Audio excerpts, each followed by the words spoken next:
Kabarnya semoga sehat selalu ya. Bersama saya Rita Syurushita Astia dan rekan saya Rista Amelia di Senopini Online. Seni beropini secara online. Sebelum masuk ke pembahasan, jangan lupa di like, comment, and subscribe.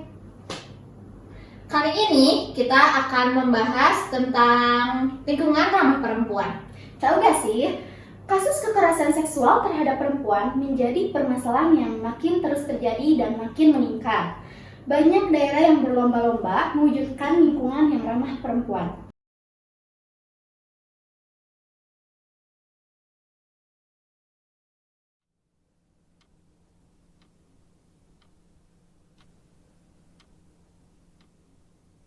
Waktu itu, kenapa kamu jalan-jalan sendirian malam-malam? Waktu itu jam 6 sore. Saya jalan sama dia. Ya itu kenangan masa lalu lah. Masa sih? Anak-anak pada nanya. Dia asdos saya. Ini tempat aku. Yuk. Saya tidak menduga dia Tapi bilang. kenapa kamu kok berani berduaan dengan dia? Dibawa sini aja mas, bukunya nggak apa-apa kok. Kesini. Iya. Sini gelap loh. Dia mau menunjukkan buku yang katanya bagus untuk skripsi saya. Gimana bacanya? Udah ayo masuk. Sebentar saja katanya. Sebentar aja.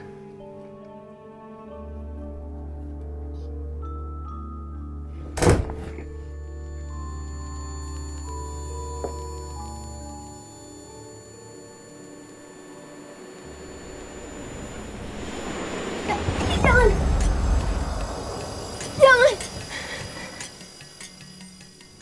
Buat apa mengeluh ke akademik sekarang? Pasti sama-sama mau. Dia menyeret saya ke kasur. Dia memukul saya. Dia memperkosa saya. Kamu pakai baju apa? Pasti kamu pakai baju ketat. Iya kan?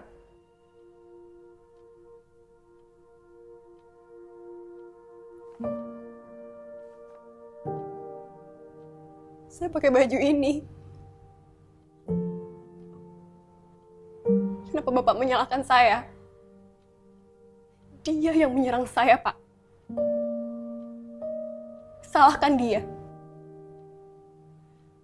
Salahkan dia.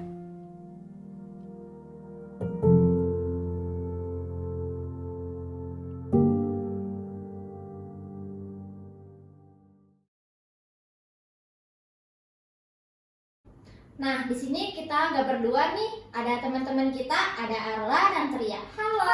Hai. Gimana nih kabarnya? Alhamdulillah. Sehat selalu ya.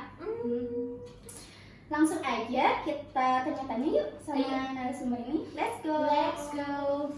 Nah, menurut kalian nih, apa sih lingkungan ramah perempuan itu dan seperti apa?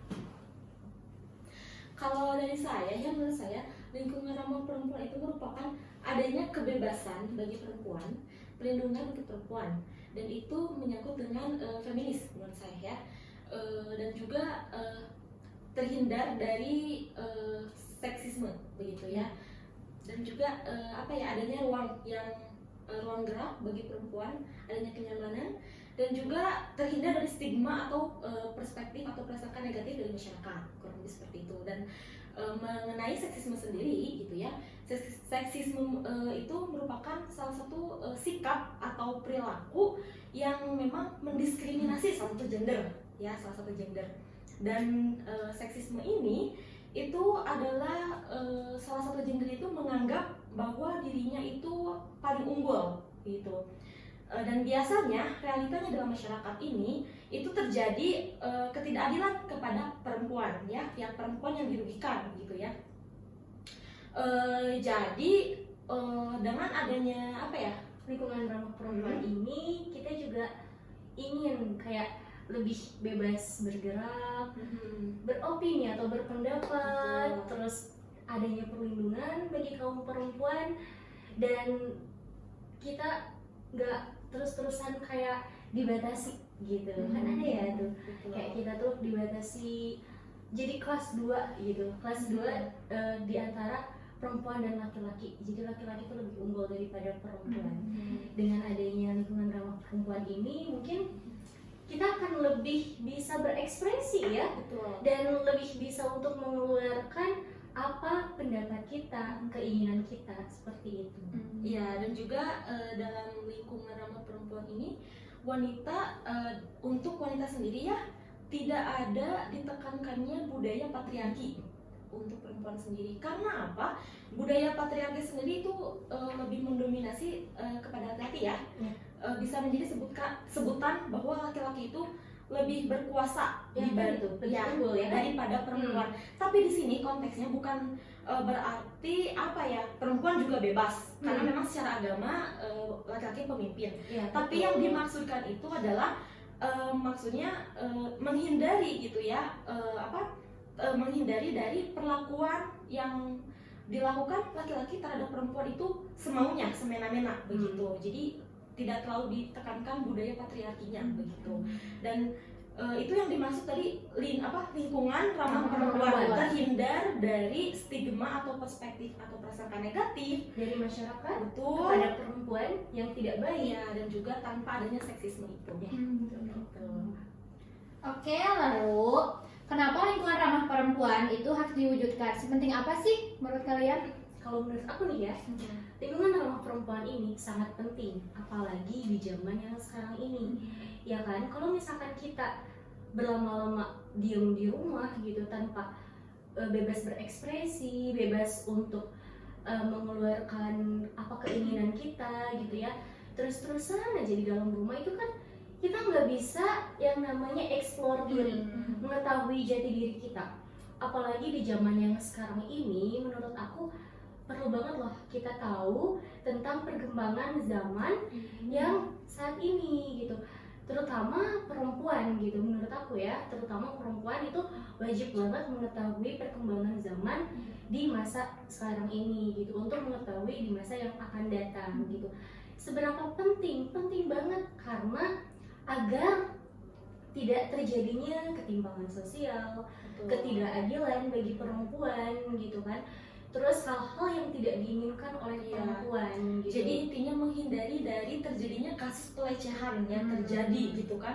Karena akhir-akhir ini banyak banget ya kasus-kasus yang memang sedang viral, sedang memuncak mengenai pelecehan seksual. Jadi lingkungan ramah perempuan itu sangat penting dan perlu untuk diwujudkan, diimplementasikan secara langsung gitu kan, khususnya dalam masyarakat gitu kan, untuk wanita sendiri gitu kan. Karena dengan adanya lingkungan ramah perempuan itu bisa menghindari atau meminimalisir atau mungkin mencegah dan tidak ada lagi terjadinya kasus pelecehan seksual gitu. Dan jika tidak diadakan lingkungan ramah perempuan ini untuk kasus pelecehan seksual atau kekerasan, itu akan dianggap biasa aja dan mungkin akan lebih tersebar luas karena tidak dipentingkannya gitu. Dianggap sepele ya, dianggap sepele. Padahal menurut aku ini tuh penting banget buat kita sebagai perempuan gitu ya, sebagai perempuan untuk mengetahui dan untuk butuh kayak perlindungan, butuh kayak kebebasan, keadilan. Bukan berarti kebebasan untuk gimana ya, enggak, tapi tetap bebas berekspresi gitu, tapi tidak keluar dari jalurnya sebagai perempuan. Karena terkait dengan kebebasan sendiri itu kan sudah adalah aturan atau normanya gitu kan, dalam kebijakan undang-undang atau dalam agama juga, bagaimana aturan yang harus kita implementasikan yang baik itu seperti apa gitu kan. Jadi intinya sih lebih ke untuk seberapa pentingnya ini mengenai lingkungan ramah perempuan ini, yaitu tadi gitu ya. Jadi agar tindakan pelecehan seksual ini tidak terus menjadi aksi. Karena kan kalau kita biarkan gitu kan, atau kita sudah biasa dinormalisasikan dalam lingkungan masyarakat, itu akan terus berkembang dan akan hancur nggak sih? Iya, kita gitu. akan terus menjadi aksi gitu, tidak ada hentinya gitu. Akan terus menjadi jadi. Dan untuk perempuan sendiri itu ya selalu tertindas gitu. Itu sih. Makanya kita perlu banget lingkungan ramah perempuan. Coba deh banget, menurut kalian di lingkungan kita saat ini Iya. sudah ramah perempuan atau belum sih? Belum ya? Belum sih. Belum. Kenapa tuh Gede? Ya karena kan kita lihat aja ya dari kasus-kasus yang viral di media sosial, dan itu pun baru yang terekspos gitu ya. Dan ya pastinya juga masih banyak kasus lain yang belum terekspos gitu Kita nggak ya. tahu kan. Ya, jadi belum sih, karena dari apa ya? Dari Dari perspektif masyarakat juga menganggap kalau misalkan si perempuan itu nggak boleh kemana-mana gitu. Contohnya nih ya gitu, kalau misalkan perempuan memakai baju yang minim atau keluar malam atau pulang malam, mereka pasti bilangnya kayak ini perempuan nakal. Kalau misalkan si perempuan memakai make up, mereka bilang kayak menggoda laki-laki. Padahal kan itu memang kebutuhan kita gitu ya. Ada juga perempuan yang Cantik untuk diri sendiri. Nah, ada juga perempuan yang pede keluar itu memakai make up gitu kan. Itu hak asasi manusia dong, nggak bisa tuh yang namanya kalau misalkan kita pengen kayak gini, pengen kayak gitu, nggak boleh. Standar masyarakat itu kamu harus seperti ini, kamu nggak boleh seperti itu. Terus misalkan perempuan ini nada bicaranya tinggi, bilangnya ih galak ya, nggak boleh kayak gitu. Kamu perempuan, ngomongnya harus pelan-pelan, harus lembut. Padahal kan untuk mengeraskan suara, kita juga mengetahui di mana tempat yang seharusnya dan selayaknya kita mengeraskan suara kita gitu kan. Terus kalau misalkan ada stigma-stigma lain, pandangan negatif terhadap perempuan, pasti yang salah tuh perempuannya. Kenapa gitu ya? Kenapa mereka tidak melihat dari kedua sisi? Kenapa selalu perempuan yang disalahkan? Kenapa selalu perempuan yang terpojokkan? Padahal untuk kasus seperti ini, menurut aku gitu ya, kita tuh nggak boleh loh ngelihat dari seorang perempuannya aja. Kita juga harus ngelihat dari kedua belah pihak gitu. Kita juga nggak ada tuh yang namanya pengen menggoda misalkan gitu ya. Terus kayak pengen dilihat negatif tuh, maksudnya kayak masyarakat pasti mikirnya nggak boleh nih si perempuan berpendidikan tinggi, karena perempuan itu akan masuk ke sumur, dapur, pasti kasur. ujung-ujungnya juga ngurus rumah tangga dan di dapur gitu ya. Seperti itu. Itu menurut aku udah nggak ramah banget sih lingkungan perempuan di masyarakat sekarang. Dengan kita berpendidikan tinggi aja sepertinya salah gitu ya Jadi memang di mereka. lingkungan sekitar itu banyak orang memiliki perspektif bahwa perempuan itu apa ya namanya ya, lebih dituntut sih ya sepertinya. Tidak ada kebebasan, dan itu menjadikan beban bagi kita sendiri sebagai perempuan gitu ya. Kita harus seperti ini, harus seperti itu gitu kan. Kalau misalnya kita jadi wanita berkarir, dianggap kita gak sayang anak, gak peduli dengan keluarga gitu kan. Kalaupun kita menjadi perempuan yang di rumah aja gitu kan, ada aja pandangan masyarakat yang memang pengangguran atau gak ngapa-ngapain, atau lebih terlihat mungkin agak dipandang ke bawah gitu mungkin ya di beberapa perspektif masyarakat gitu. Dan menurut saya untuk adanya maraknya kasus yang terjadi saat ini itu masih ada karena menurut saya itu dari kebijakannya sendiri sih, dari kebijakan pemerintah gitu kan, yang memang tidak menegaskan, belum adanya kejelasan gitu kan, clear gitu mengenai bagaimana nih menindaklanjuti kasus dari pelecehan seksual ini gitu kan. Memang kan sebelumnya nih ya kita bahas mengenai ke belakang ya, sebelum sebelum disahkannya undang-undang PPKS ya, karena memang sekarang sudah disahkan kan ya, Agustus lalu kalau nggak salah. Sebelumnya itu kan memang masih sangat sering terjadi, banyak banget yang adanya kasus pelecehan ini. Itu karena dalam undang-undangnya itu tidak ada kejelasan yang tadi saya sebutkan, dan itu membuat sang korban yang menjadi kasus korban pelecehan seksual ini tidak berani untuk melapor gitu kan, karena mereka takut. Tidak berani speak up. Karena yang pertama itu kan selain dampak sosial, mereka kan bingung harus bagaimana kan ya dari keluarga. Bukannya mereka tidak mampu, tapi mereka bingung karena apa? Mereka itu takut untuk dijudge oleh masyarakat gitu kan, atau lingkungan sekitarnya. Terus juga kan selain itu dampak sosial mereka gitu kan maksud saya. Dan belum lagi ketika korban melapor itu rata-rata pertanyaan-pertanyaan dari polisi gitu loh yang membuat mereka itu malu gitu loh. Dan mereka merasa kayak untuk apa sih melapor ke polisi gitu kan, ke pihak berwajib jika dalam kasusnya aja ditangani oleh hukum itu lamban gitu kan. Karena nih salah satu contoh misal ada gitu kan, pertanyaan yang dilontarkan oleh polisi itu pertanyaan konyol seperti nih ya yang saya ketahui gitu kan dalam media sosial yang saya lihat. Pertanyaan, Anda memakai baju apa? Dan apakah Anda melakukannya suka sama suka? Atau apakah Anda merasakan kenikmatan dalam kejadian tersebut? Itu kan seperti hal yang sangat konyol ya. Menurut aku kayak gak harus loh nanya seperti itu. Maka dari itu korban melaporkan ke pihak berwajib. Karena tidak nyaman. Dia merasa dirugikan gitu kan. Ditanya lagi kayak gitu makin gak nyaman gak sih? Itu hal yang konyol. Dan lagi ya, jika korban melapor itu pasti si urusan kasusnya itu belum tentu selesai dengan mudah. Ada beberapa kasus, rata-rata kebanyakan yang terjadi itu bahkan pelakunya pun melaporkan balik. Itu kan Atas nama kayak pencemaran nama baik. atas dasar pencemaran nama baik gitu kan. Ya ampun, kenapa gitu? Maksudnya dia ini sebagai pelaku, apa dia ini gak mikir gitu telah melakukan kerusakan bukan hanya victim. Dan yang perlu dipertanyakan oleh pemerintah sendiri, kenapa kasus tersebut atas dasar pencemaran nama baik dari pelaku itu diterima aja gitu kan. malah dipertimbangkan Malah gitu ya. Dengan adanya laporan balik itu membuat hukuman bagi si pelaku itu diringankan.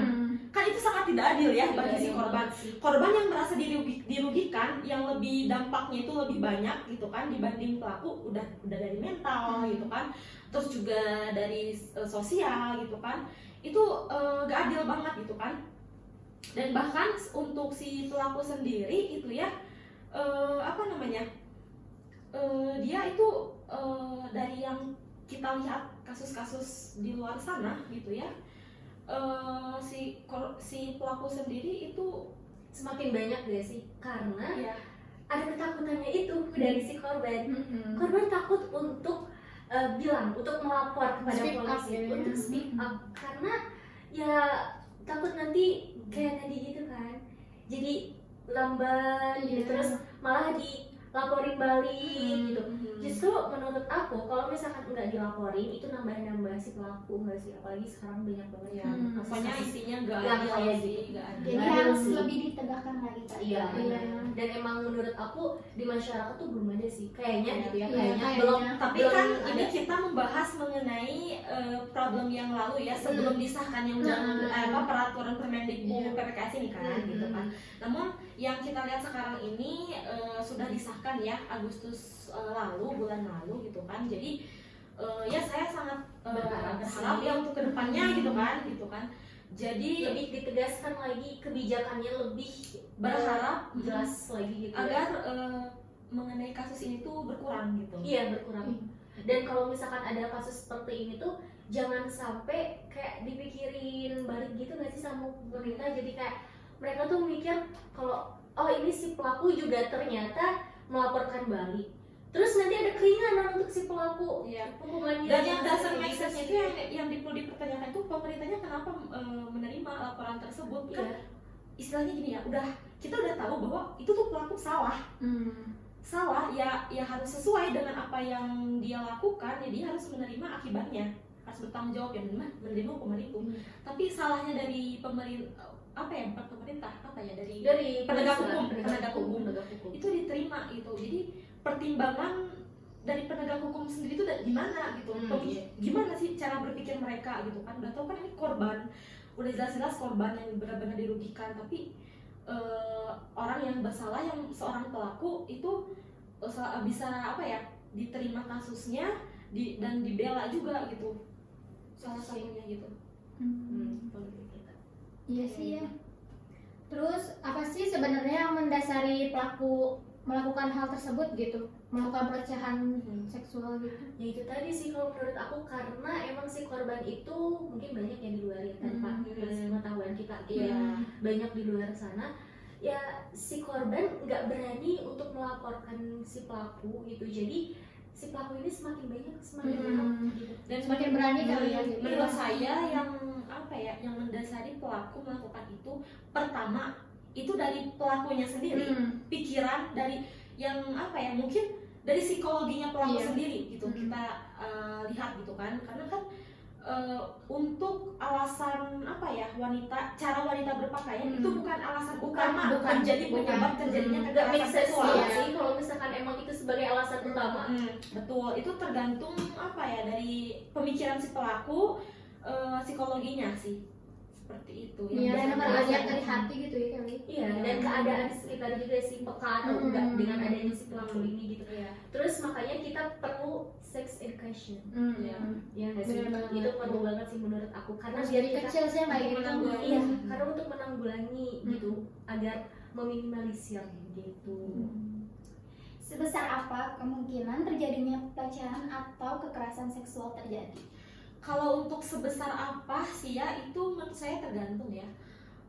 Jika memang kebijakan yang ada yang dibuat oleh pemerintah atau dalam undang-undang itu ditegaskan gitu kan, ditegakkan lebih lebih ketat lagi gitu kan, itu bisa saja gitu terjadinya pengurangan dalam kekerasan pelecehan seksual ini gitu kan. Tetapi jika memang dalam kebijakannya itu atau kebijakannya itu kurang jelas gitu dan memang tidak dalam ditegaskan, hukumnya itu kurang gitu kan atau kendor, itu bisa saja tidak ada efek jerak kan ya untuk sang pelaku melakukan hal perbuatan tersebut gitu dan melakukan lagi berulang-ulang kali. Jadi itu tergantung dalam kebijakan menurut saya gitu kan. Kalau misalnya memang diperkuat lagi, itu bisa membuat si pelaku itu mendapatkan efek yang jerah dan tidak melakukannya lagi gitu. Tergantung sih. Iya. Jadi menurut kalian nih, bagaimana sih mewujudkan lingkungan ramah perempuan itu? Bagaimana kita sebagai perempuan untuk mencegah terjadinya pelecehan tersebut? kalau menurut kita ya, terutama menurut Mencegah. aku gitu, Mencegah Atau ya. mewujudkan Gimana nih? lingkungan Ya. ramah perempuan. Gimana nih? ya, menurut aku tuh yang tadi sex education. Kita Iya, perlu betul. untuk mengetahui hal itu agar meminimalisir terjadinya Perlu kekerasan atau pelecehan seksual itu, karena kita jadi tahu gerak-geriknya seperti apa gitu, terus cara mereka memandang kita juga seperti apa gitu, jadi kita tuh lebih peka akan keadaan sekitar gitu. Dan memang menurut aku untuk pencegahannya juga itu kita harus jaga diri gitu. Kalau misalkan dari pakaian sih menurut aku ya itu terserah ya, tapi Hak masing-masing ya. ham sih itu, cuman ditekankannya lagi lebih bisa menjaga diri. Iya. Itu sih wajib, walaupun kita keluar kemanapun Ya. gitu ya, kita tetap harus bisa menjaga diri kita. Ya benar banget ya. Selain self education terhadap lembaga pendidikan, juga harus ada sosialisasi kepada masyarakat gitu kan. Selain itu juga penting gitu kan adanya mengenai pembelajaran atau informasi tentang kesehatan reproduksi sesuai dengan usianya masing-masing ya, usianya masing-masing individu gitu kan. Karena dengan masyarakat mengetahui mengenai pengetahuan tersebut, itu bisa meminimalisir gitu kan dampaknya apa yang terjadi gitu kan, dalam segi sosiologinya, juga dampak dalam hukum seperti apa gitu kan. Dan itu penting banget sih, dan cara mencegahnya juga itu untuk perempuan sendiri itu perlu sih mentaati norma yang ada, norma nilai-nilai yang ada gitu kan. Itu setidaknya untuk menjaga gitu kan untuk perempuan sendiri gitu ya. Tetapi memang kalau untuk masing-masing gitu kan, itu pasti dalam lembaga pendidikan juga gitu, maksud saya ya, lembaga pendidikan itu yang lebih utama biasanya yang dinormalisasikan, diimplementasikan, perlu adanya kebijakan juga gitu. Jadi dari kebijakan yang ada itu kebijakan untuk masyarakat, peraturan juga untuk lembaga pendidikan yang mengharuskan atau mewajibkan lembaga pendidikan mensosialisasikan atau menyebarkan informasi mengenai sex education tersebut gitu sih kita. Ya kayak gitu sih. Oke, lanjut. Apakah dalam lingkungan yang ramah perempuan itu ada jaminan untuk tidak adanya pelecehan seksual baik verbal maupun fisik? Ada sih. Ya, kita Coba. Kenapa ya? Karena kalau misalkan diadain lingkungan ramah perempuan di satu desa misalkan gitu ya, otomatis mereka itu jadi meminimalisir keadaan yang seperti itu nggak sih? Kayak jadi mereka tuh tahu hukum-hukumnya seperti apa jika mereka melakukan pelecehan atau kekerasan seksual yang ada di desa tersebut gitu. Jadi ada ada gitu. Jadi memang dengan adanya lingkungan ramah perempuan itu memang sudah otomatis gitu kan, pasti mencegah terjadinya tindakan pelecehan seksual gitu kan, memberikan perlindungan bagi perempuan, juga kebebasan bagi perempuan gitu kan dalam segala aspek dalam kehidupan gitu. Jadi itu pasti berpengaruh sih dan pasti menjamin jika memang lingkungan ramah perempuan tersebut dapat terimplementasikan dengan baik gitu, dengan secara berjalan mulus gitu kan, secara struktur gitu nggak sih? Seperti itu gitu. Alhamdulillah, nggak kerasa ya, udah cukup lama juga. Terima kasih kepada Sebentar. Allah. Oke, Aku masih mau- ada nih kayaknya. Masih ada ya, Masih masih ada. ada. Aku mau minta pesen nih dari kalian buat cewek-cewek di luar sana nih, biar lebih tangguh atau lebih kuat. Ada pesan-pesan apa gitu? Jadi biar lebih bisa menjaga diri Iya. gitu ya. Iya. Kalau misalkan dari aku, ya dari aku gitu. Ini kayak bakal bercerita lagi gak sih? Oh iya. Gak apa-apa. Gak apa-apa. Jadi menurut aku nih ya, kalian perempuan-perempuan yang ada di luar sana harus lebih bisa menjaga diri, entah itu dari pakaian, entah itu dari attitude kalian juga gitu ya, perlu banget ini. Terus dari cara kalian berbicara, dan kalian tuh harus lebih kuat, jangan takut kalau misalkan memang kayak mendapatkan hal-hal yang tidak nyaman dalam diri kalian gitu loh. Kayak misalkan catcalling contohnya gitu ya, Itu sering hal banget. kecil tapi itu berdampak besar gitu kan bagi seorang perempuan. Kayak kalau misalkan aku mau ke sana sendiri takut nih ada takut di sit gitu lah sama cowok gitu. cantik gitu ya, Takut. kayak ih cantik, hey neng kayak aduh itu menurut ganggu banget ya. ganggu banget guys sih, itu udah mengganggu kenyamanan kita. Jadi kalian tuh harus berani untuk speak up ke mereka gitu ya. Terus kalian juga harus jadi wanita yang sulit didapatkan tapi beruntung apabila dimiliki. Betul banget. Ya, kalau dari aku sendiri ya, untuk kalian sendiri perempuan di luar sana juga ya harus lebih berhati-hati. Terus ikutin norma kalau bisa ya. Boleh kalian memiliki kebebasan, hak masing-masing begitu kan, apa yang ingin kalian lakukan, tapi harus dalam batas wajar, harus dalam masih dengan mengikuti aturan gitu kan, norma yang ada gitu kan. Karena jika setidaknya gitu kan kalian jika mengikuti aturan yang ada, itu pasti kalian akan terhindar dari terjadinya kasus-kasus gitu kan.